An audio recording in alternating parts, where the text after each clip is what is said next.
Hello అందరికీ, నేను మీ చరణ్. ఒక ఇంట్రెస్టింగ్ ట్రావెల్ ట్రిప్లో మీ ముందుకు వచ్చేసా. నేను రెడీ, మీరు కూడా రెడీ కదా? సరే, మరైతే స్టార్ట్ చేద్దాం. డే 1 ట్రిప్లో అయితే మేము థర్స్డే నైట్ 11 o'clockకి అర్లింగ్టన్ నుంచి న్యూ మెక్సికో అయితే స్టార్ట్ అయిపోయాం. న్యూ మెక్సికో మా ఇంటి దగ్గర నుంచి కేవలం 9 గంటల 30 నిమిషాలు మాత్రమే, అంటే సుమారు 600 మైళ్ళు. ఇక్కడ మైల్స్లో చెప్పి అలవాటు అయిపోయిందండి. అదే అండి, సుమారు 980 కిలోమీటర్లు. ఇంత దూరం ఫ్లైట్లో ట్రావెల్ చేశానంటే అది పొరపాటే అండి. గ్యాంగ్తో వెళ్తున్నాను కదా, కాబట్టి కార్ అయితే బెస్ట్ అని చెప్పి మాకు దగ్గరలో ఉన్న DFW ఎయిర్పోర్ట్లోకి వెళ్ళి మా కార్ని అయితే రెంట్కి తీసేసుకున్నాం. కార్ రెంట్ ప్రైస్ వచ్చేటప్పటికి స్టార్టింగ్ నేను బుక్ చేసినప్పుడు 250 ఉండింది. తర్వాత నేను తీసుకునేటప్పటికి 500 అయింది. అది ఎలా అయిందంటే దానికి ఒక చిన్న స్టోరీ ఉంది. నేను ప్రైజ్లోనే థర్డ్ పార్టీ వెబ్సైట్ నుంచి 14 days బ్యాక్ అయితే కార్ బుక్ చేశాను. కానీ పికప్ చేసుకోవడానికి వెళ్ళినప్పుడు చూస్తే కార్ అయితే అవైలబుల్ లేదని చెప్పారు. సరే, ఇంకేం చేస్తామని చెప్పి ఇంకెక్కడ అవైలబిలిటీ ఉందంటే DFW ఎయిర్పోర్ట్లో ఉందని చెప్పి అక్కడికైతే వెళ్ళిపోయాం. అక్కడ చూస్తే వాళ్ళు 500 అని చెప్పారు. ఇక చేసేది ఏముందని అక్కడ తీసేసుకున్నాం. సరే, అలా వెళ్తూ ఉండగా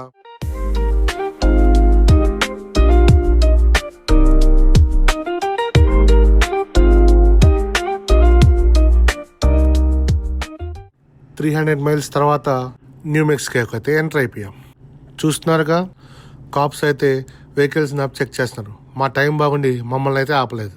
అలా వెళ్తూ ఉండగా 150 మైల్స్ స్ట్రైట్ రోడ్ అయితే వచ్చేసింది. టైం చూస్తే 3 o'clock అయింది. గ్యాస్ చూస్తే ఖాళీ అయ్యేదానికి రెడీగా ఉంది. చుట్టూ చీకటి, ఎటువంటి గ్యాస్ స్టేషన్, ఒక్క మనిషి కూడా కనిపించట్లేదు చుట్టుపక్కల ఎక్కడ. ఫైనల్గా 40 మైల్స్లో అయితే ఒక గ్యాస్ స్టేషన్ దొరికింది. వెళ్తాదా వెళ్ళదా అనుకుంటా ఉన్నాం. ఫైనల్గా అయితే గ్యాస్ స్టేషన్కి రీచ్ అయిపోయాం. అక్కడ గ్యాస్ పట్టి చేసుకొని డ్రైవర్ అయితే చేంజ్ అయ్యాం. అలా స్ట్రైట్గా వెళ్తూ ఉన్నాం.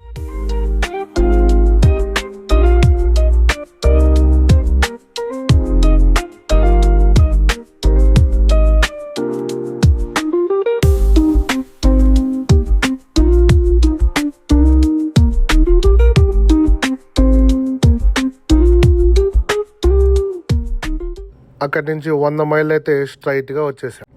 రాత్రి ఎప్పుడో తిని ఫుడ్ కదా, ఆకలి అయితే స్టార్ట్ అయిపోయింది. పక్కనే మెక్డీలో బర్గర్ తీసుకొని పక్కనే ఉన్న గ్యాస్ స్టేషన్లో అయితే ఫ్రెష్ అప్ అయ్యాం. అక్కడి నుంచి కేవలం 5 మైళ్ళు మాత్రమే ఉంది మా డెస్టినేషన్ ప్లేస్.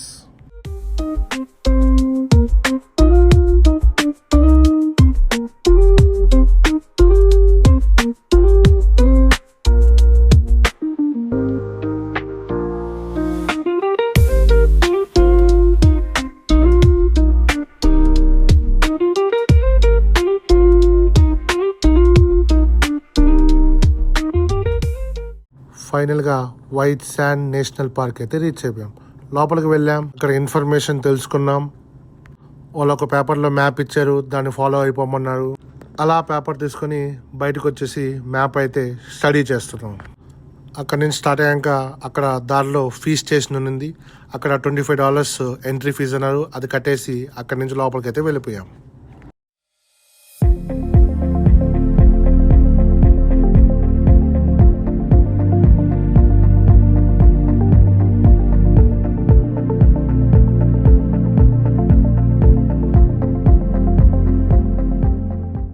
న్యూ మెక్సికో అంటే జస్ట్ డెజర్ట్ అనుకున్నా ఇన్ని రోజులు, కానీ హిస్టరీ చాలా స్ట్రాంగ్గా ఉంది. థౌజండ్స్ ఆఫ్ ఇయర్స్ ముందు నేటివ్ అమెరికన్ ట్రైబ్స్ ఇక్కడ ఉండేవాళ్ళు. తర్వాత స్పానిష్ మెక్సికో రూల్ చేశారు. ఫైనల్గా 1912లో US స్టేట్ అయింది. ఈ ప్లేస్ చూస్తుంటే స్నోలా ఉంటుంది, కానీ ఇది కాశ్మీర్ కాదు. అమెరికాలో న్యూ మెక్సికోలో ఉన్న white sand national park. First time చూస్తే నాకు కూడా డౌట్ వచ్చింది, ఏసీ ఎక్కువ పెట్టి శాండ్ వైట్ చేశారని. ఈ ప్లేస్లో మ్యాజిక్ ఏదో ఉంది, చూస్తే మళ్ళీ మళ్ళీ చూడాలనిపిస్తుంది. డెజర్ట్ కూడా ఇంత బ్యూటిఫుల్గా ఉంటుందని అక్కడికి వెళ్ళాకే తెలిసింది. ఇప్పుడు మీ అందరికీ వచ్చే మెయిన్ క్వశ్చన్, ఈ శాండ్ ఎలా వైట్ అయింది? ఇది నార్మల్ బీచ్ శాండ్ కాదు, ఇది జిప్సమ్ అనే మినరల్తో తయారైంది. మిలియన్స్ ఆఫ్ ఇయర్ బ్యాక్ ఇక్కడ ఒక సీ ఉండేది అంట. ఆ సీ డ్రై అయ్యాక జిప్సమ్ క్రిస్టల్ మిగిలాయి. ఆ క్రిస్టల్స్ విండ్ వల్ల బ్రేక్ అయ్యి ఇలా స్మాల్ వైట్ శాండ్ అయింది. బేసికల్గా చూస్తే నేచర్ స్లోగా పౌడర్ చేసి రెడీ అయినట్టుంది. ఇలా అవుతుండగా అక్కడ కొన్ని స్టంట్స్ అనేది మేము చేసాం. ఆ వీడియో మీరు చూడాలనుకుంటే మన యూట్యూబ్ ఛానల్లో షార్ట్స్గా అప్లోడ్ చేస్తున్నాను. మరియు కింద డిస్క్రిప్షన్లో లింక్ కూడా ఉంది, వెళ్ళి చూసేయండి. ఇంకో షాకింగ్ విషయం ఏంటంటే ఇక్కడ శాండ్ కూల్గా ఉంటుంది. టెంపరేచర్ 90 నుంచి 100 ఫారెన్ డిగ్రీ సెల్సియస్ ఉన్నా కూడా శాండ్ చాలా కూల్గా ఉంటుంది. ఎందుకంటే జిప్సమ్ అనేది సన్లైట్తో రిఫ్లెక్ట్ చేస్తుంది, హీట్ అబ్జర్వ్ చేయదు. నేనైతే ఒకసారి షూస్ తీసి నడద్దామని వెళ్ళాను. నేనైతే షాక్ అయ్యాను, ఎందుకంటే డెజర్ట్లో ఏసీ ఫ్లోరింగ్ ఉన్నట్టు ఉంది.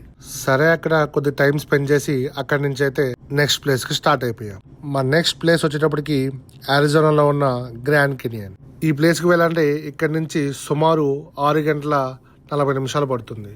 ఫైనల్గా అయితే లెజెండరీ రోడ్ మీదకైతే ఎంట్రీ ఇచ్చేసాం.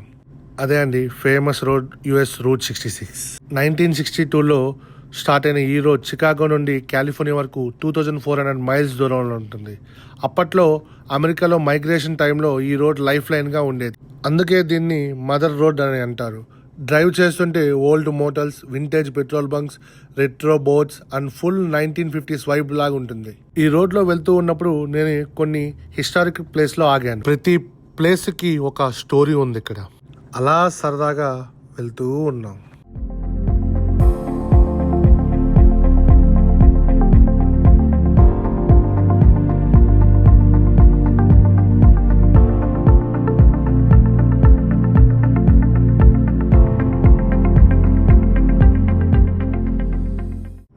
లోన్ తీసుకోకపోయినా పర్లేదు, కానీ ఈ ఛానల్ మాత్రం సబ్స్క్రైబ్ చేసుకోకపోతే లాస్ మీదే. ఎందుకంటే నా నెక్స్ట్ వీడియోస్ మీరు మిస్ అయిపోతారు కాబట్టి. మధ్య మధ్యలో గ్యాస్ స్టేషన్లో ఆపుకుంటూ ఫ్యూయల్ని అయితే నింపుకుంటూ ఉన్నాం. ఇక్కడ మెయిన్గా మనం గుర్తుపెట్టుకోవాల్సింది ఫ్యూయల్ స్టేషన్స్ అనేది చాలా అరుదుగా ఉంటాయి, కాబట్టి హాఫ్ ట్యాంక్ రాగానే ఫుల్ ట్యాంక్ చేయించుకోవాలి. అలా వెళ్తూ ఉండగా మధ్యలో మన ఇండియన్ రెస్టారెంట్ అనేది కనిపించింది. అక్కడికి వెళ్ళి నైట్కి ఫుడ్ తీసుకొని అక్కడి నుంచి మోట్లకి అయితే వెళ్ళిపోయాను. Day 1 బడ్జెట్ ఎంతైందో నెక్స్ట్ వీడియోలో చెప్పేస్తా. సరే మరైతే బాయ్ చెప్పానని వెళ్ళిపోకండి, సబ్స్క్రైబ్ చేసుకుని వెళ్ళిపోవచ్చుగా.